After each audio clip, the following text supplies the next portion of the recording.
In the stillness of the morning, we're reminded of the beauty and abundance of God's blessings. The Bible teaches us that everything we have, our time, talents, resources, and opportunities are gifts from Him, entrusted to us as stewards. But what does it mean to be a steward of God's blessings? And how does leadership shape the way we carry out this calling?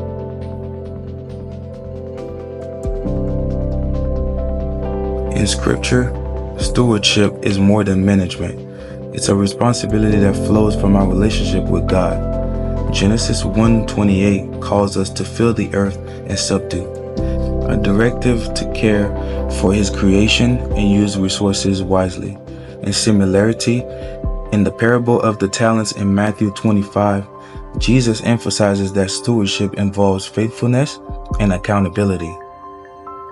In the parable, a master entrusts his servants with varying amounts of wealth before leaving on a journey. Upon his return, he rewards those who invested and multiplied what they were given, but rebukes the one who buried it out of fear. The lesson is clear. Stewardship isn't about maintaining what we have. It's about growing and multiplying it for God's glory.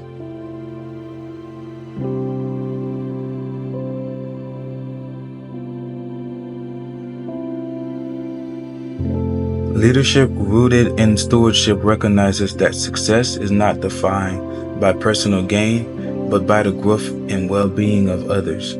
It asks the question, how can I serve? Jesus Himself demonstrated this when He washed His disciples' feet, showing that true leadership is found in humility and service.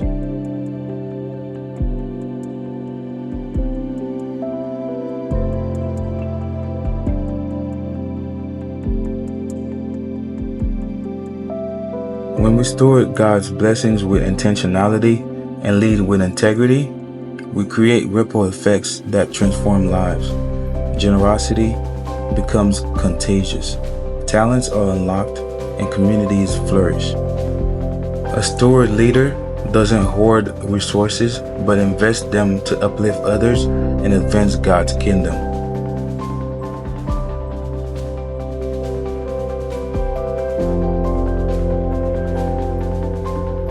But stewardship also requires balance. Psalm 24:1 reminds us, "The earth is the Lord's and everything in it."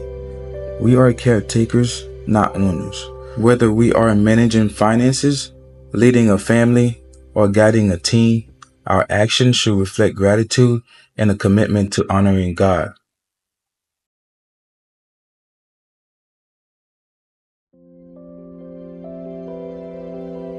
The calling to stewardship in leadership is not easy, but it is profound. Each decision we make, each resource we manage, and each person we influence is an opportunity to glorify God. As we embrace this calling, let us remember that our ultimate accountability is to Him. May our stewardship and leadership leave a legacy that reflects His grace, wisdom, and love. Be faithful stewards and transformational leaders, knowing that in doing so, we honor the one who entrusted us with every good and perfect gift. What's up, YouTube? Welcome back to another video. Welcome back to another day in my life. As y'all can see this morning, it was kind of like a slow morning because today it is a holiday. Today is Martin Luther King Day. Also, it is the inauguration day for President Trump. And so the whole family was home today. Jace didn't have school this morning, so we ended up spending the morning together. My wife actually did go to the gym this morning. So she spent most of her morning with her best friend. They went to the gym together, and then she came back home to us. But for the most part, it was me and the kids. And we ended up, just goofing around. I made them breakfast. I cleaned a little bit. And it was a pretty productive morning, a pretty good morning. I was able to keep my routine going. So I was thankful for that. Now, as y'all can see, I'm in the car by myself. I'm on the way to the shop to go cut one of my clients. he actually, I think, is going out of town, and today would be the day that he could get it where he'll be fresh for his trip. I talked to wifey and I ended up, leaving to go cut him. And I also have another one of my clients that also have, they both have trips to, tomorrow. And so the other one is a house call, and this one is at the shop. So I'm heading to the shop now so I can cut him, grab my stuff, and go ahead and go to my other client's house to cut him. But the commute from my shop to my other client's house is about an hour. So it's definitely gonna be, it's not gonna be one of those quick type of days where it's like just two clients, and it's still gonna be a pretty good amount of time, but it's gonna be pretty fruitful. I'm looking forward to it. I love what I do, as y'all know. I enjoy it, but I did want to be home with my family on a holiday like this. I tried to see if I could do my clients yesterday, but it's okay. So on the agenda for today is the house calls. Then after that, just come home, play with the kids, be with wifey, and we have a meeting later as well. For us, me and her, we're meeting about we're meeting about Nick Matherin, the episodes, and also getting back on social media, because as y'all know, I have not been on social media, and by the time you're seeing this, obviously things will already be in place as far as videos dropping and stuff like that. But right now I'm not on social media, and so we're preparing the comeback. We're preparing the way for people to actually feel and know what was going on, because ultimately this is something that is supposed to inspire, it's supposed to help and then make an impact on people's lives. So I want it to be done the right way. And so, yeah, we're having a meeting about that later. It's gonna be really good. And after that, we're gonna make sure we have another meeting with my cameraman so we can book a date for the shoot and also give him the final ideas that we have for that shoot. So yeah, man, it's a lot of planning, it's a lot of creativity that we are putting behind this. And so yeah, when y'all see all of this stuff coming out, man, this is not just spur of the moment. This has been orchestrated by God. This has been something that we fasted for, we prayed for, and y'all watching something that we prayed for. Y'all watching something that we consecrated for, something that we fasted for. So this is not something that's just done on the fly.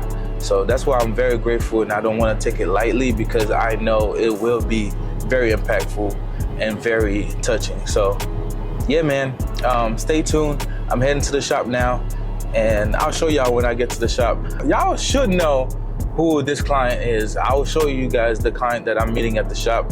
Do some to the camera. I'll have him speak a little bit, and yeah, I'll see you guys in a little bit.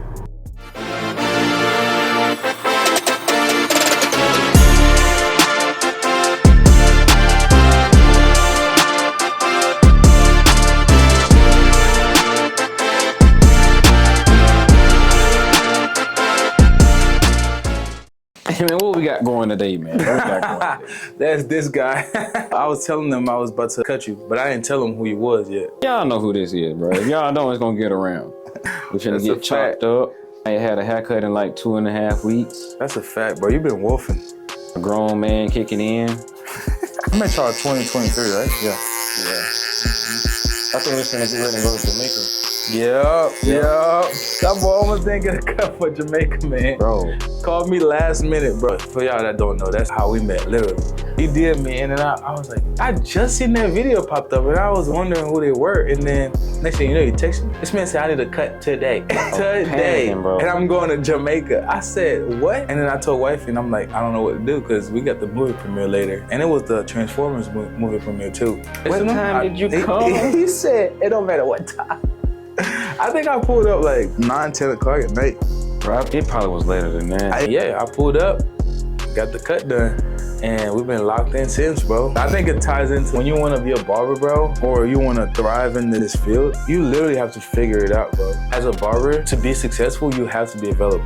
I think availability is what's gonna determine if you're gonna be successful or not. So if you closed off to everything where it's people are calling you, they need you to come through, and you're always saying no, chances are people are not gonna refer you, or people are just not gonna keep coming to you because you're not reliable. And as a barber, you have to be able to save the day.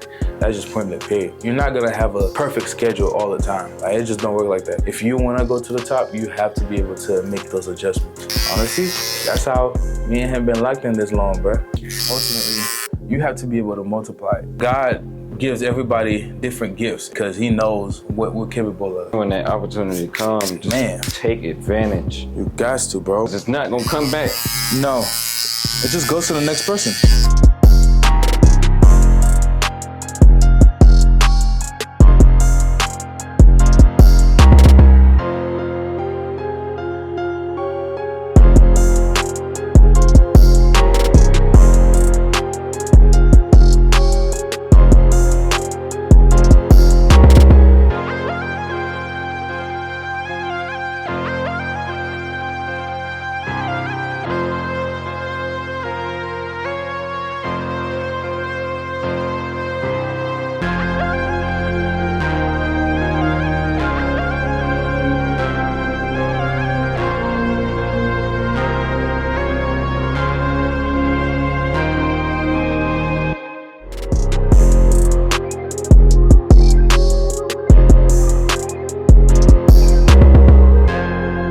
You guys, so I just made it to the house call. I'm not gonna lie, it was a journey getting here.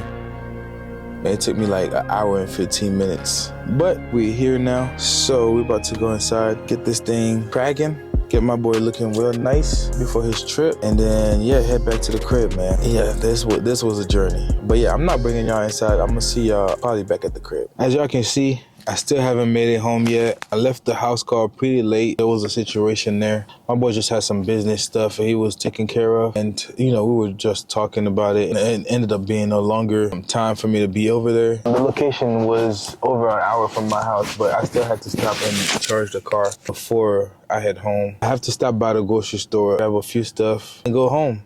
I cannot wait to get home. It feels like today was supposed to be an off day, even though like I had a, pretty slow and kind of nice morning, but like the rest of the day went out of my hands because I feel like the time just flew by, bro. By the time I drove to the shop, cut my boy, drove to my other client, and then came back over here, I'm like, bro, it feels like a whole day has passed. I mean, it kind of did. I'm just like, dang, like my day is over and I just want to see my family. I just want to be my wife. This what comes with what I do sometimes. So I'm super grateful, that I have clients that I can do that for. But ultimately, my family misses me. With school closing down tomorrow, I may not work tomorrow. So it's like I get to be home tomorrow with them. So I don't know, maybe I'll bring the vlog back out. I'm going to see y'all when I get home. Definitely, for sure. All right, y'all.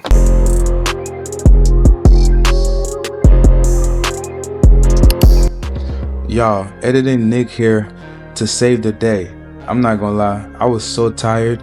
I completely forgot to check the sound and make sure that everything was working. Man, you can see the look on my face, man.